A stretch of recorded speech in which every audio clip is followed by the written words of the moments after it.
DepEd has asked COMELEC to pay for bills of public schools which are used during elections. Education Secretary and Vice President Sara Duterte raised this during a MOA signing with the poll body and the Public Attorney's Office for the Barangay and Sangguniang Kabataan elections on October 30. According to Duterte, expenses during elections are charged to DepEd, which include electricity and water bills as well as repairs.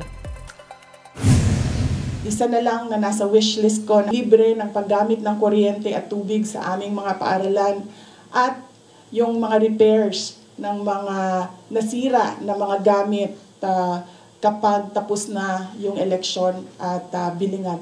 Dahil ito po ay charge sa MOOE ng paaralan na hindi naman kaparte ng aming mandato sa pagtuturo sa ating mga kabataan. So isa din po ito sa mga iniisip namin. Kasama ito sa reklamo ko lagi na kapag ginagawa kaming evacuation center, ang mga teachers po namin ang naglilinis at nagbabantay ng mga evacuees at charge sa amin lahat ng paggamit ng kuryente, ng tubig.